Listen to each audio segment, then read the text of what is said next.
You're probably watching this video because you struggle with this very difficult ailment called insomnia.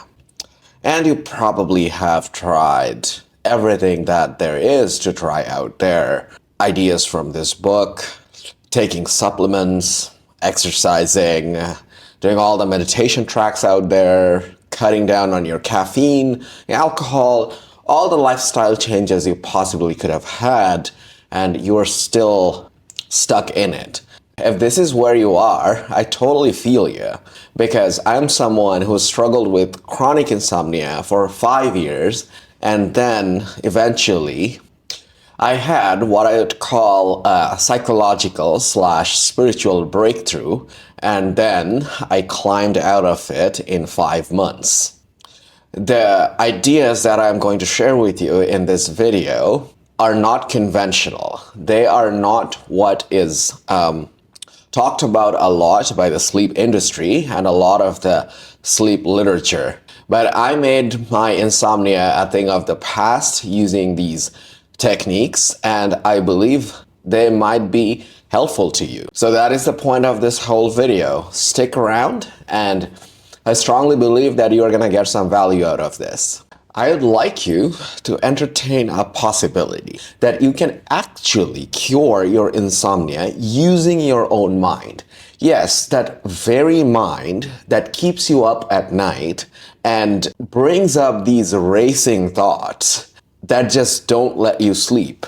And I'll share a personal experience with you as to why there is reason for you to believe into this. I was at a group hypnosis session. So if you don't know what a group hypnosis session is, it's basically a group of people sitting in a room and a hypnotist running a guided meditation/hypnosis session to induce the state of hypnosis and then install helpful beliefs or paradigms on the topic at hand.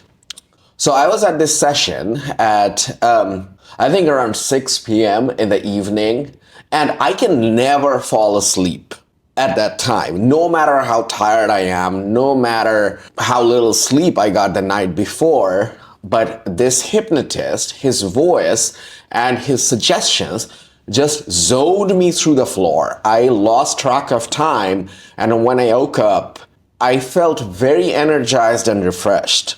And there was time distortion. So the whole session was an hour, but it felt like it was 2 minutes. And this is not a video about hypnosis, but what happens in hypnosis is the hypnotist guiding our mind to places that is actually beneficial. So at the end of the day, it's our mind that's doing all the work.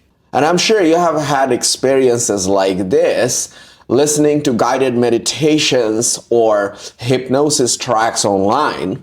So it is possible to create that state of deep relaxation where sleep naturally occurs. One tricky thing about sleep is we can't use conscious willpower to just fall asleep. It doesn't work like that.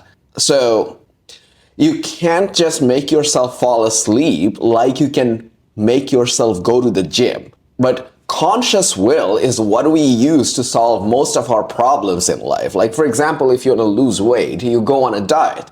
If you want to get a better body, you go to the gym. If you want to get a job, you apply for the jobs and prepare for the interviews.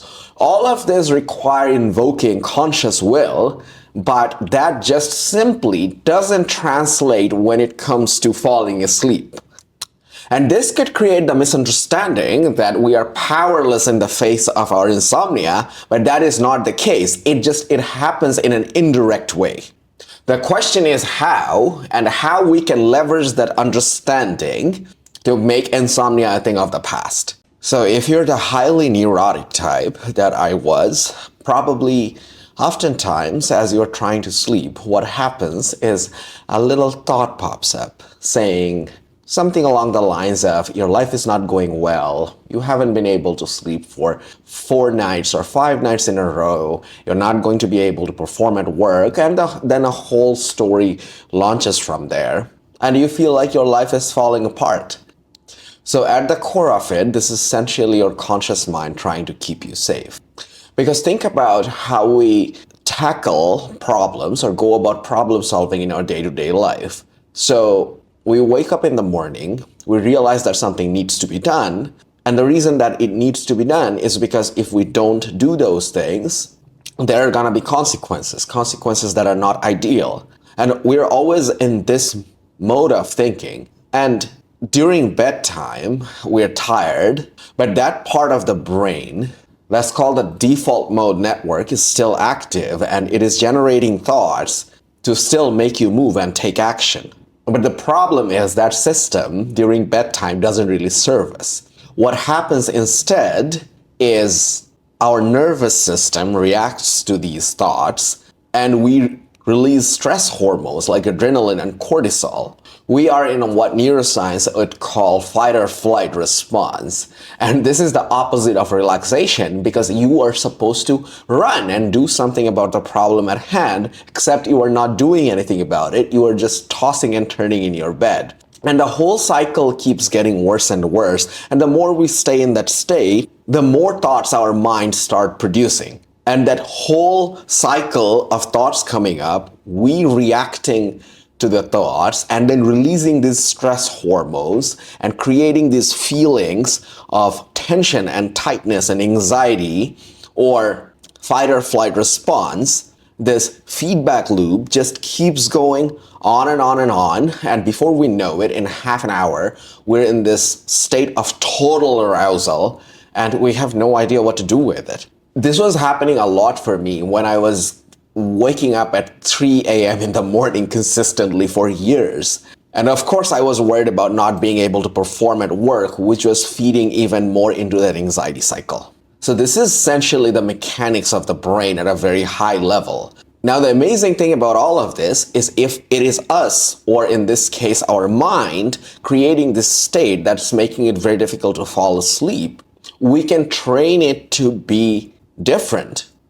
We can train it to create a relaxation when we want it to, instead of creating this highly agitated states of anxiety and hyperarousal. Understand and accept that your conscious mind is gonna keep bringing up these thoughts. You are not stopping that. Well, at least not in the way you think you would, which is by exerting more willpower and then beating yourself up as to why the mind is not stopping. Instead, start seeing it like a little baby. What do babies do when they get what they want? They cry. They cry and they try to draw our attention. And what do?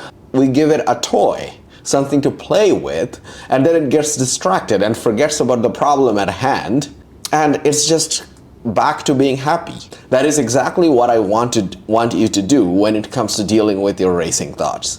As I was going through my recovery, I have experimented with various toys. And most of the times, these toys were soothing voices of people who have a lot of heart in their work. They believe in healing.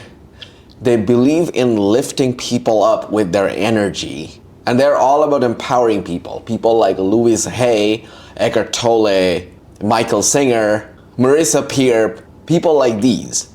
So their voices have this innate power of creating this safety and this sense of comfort that made my conscious mind relax its hold and coming up with all these stories.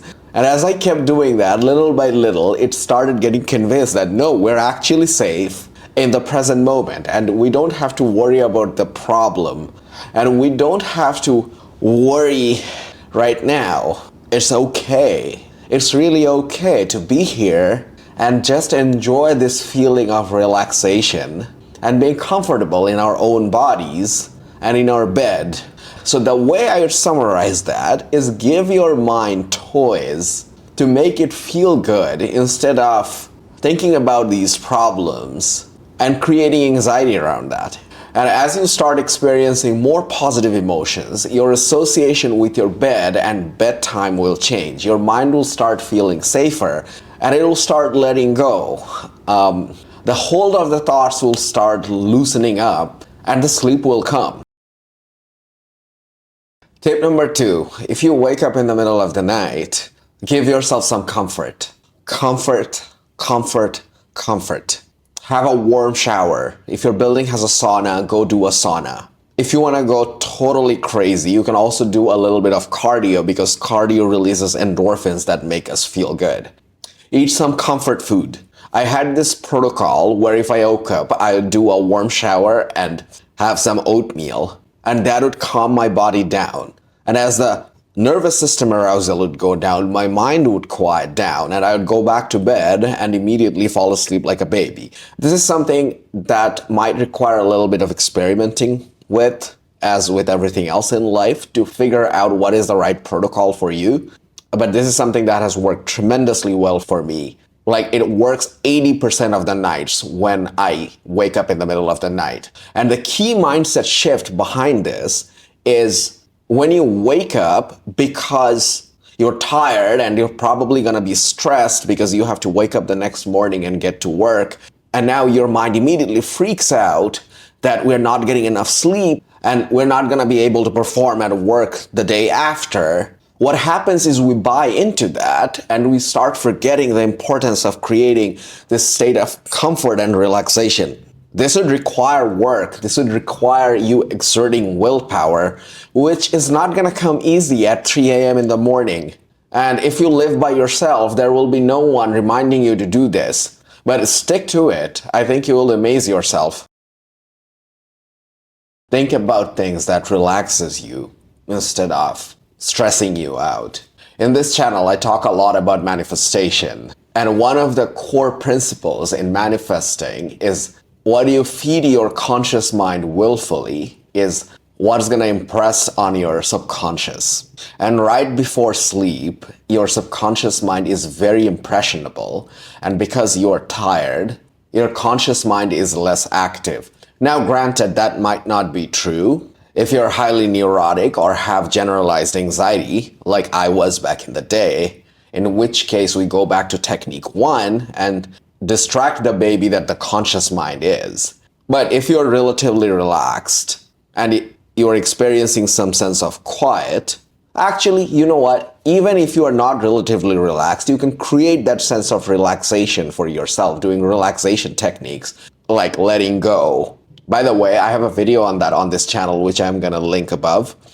Check that out if you have trouble with relaxation. But back on the horse. So we create this state of relaxation. And in a state of relaxation, the subconscious mind becomes more impressionable. And then if we go in and plant images and thoughts that makes us feel safe, comfortable, relaxed, and grounded, when we wake up, whether it's in the middle of the night or the next morning, that is what's going to pop up in the surface of our conscious mind, creating a positive feedback loop between thoughts and feelings, and our associations with sleep will change. Now, what sort of thoughts and images could you impress your subconscious with? Well, there are a plethora of options. A huge one is gratitude. One practice that I do every day is right before I go to sleep, I would go over the events of the day and take note of everything good that has happened to me. Nice conversations that I had, every smile that I had from people, and just bathe in the goodness of that. And you don't want to do it in a bullet point checklist kind of way. It's very important that you think these thoughts and tap into the feeling of gratitude. So the reason gratitude is an amazing one is because it makes us feel complete. It makes us feel whole. We go from a state of scarcity to a state of abundance. Our nervous system calms down. And when that happens, sleep just follows like it's supposed to. Sleep is a byproduct of relaxation and being tired, of course. So tapping into that feeling, again, feeling of gratitude right before bed creates the state of comfort and relaxation that makes sleep happen naturally. So those are the 3 tips that I wanted to share with you guys in this video. Like I said, they have literally changed my life, and I'm sure they can bring value to you as well. If you found this helpful, make sure to like and subscribe, and I'll see you in the next video. Ciao.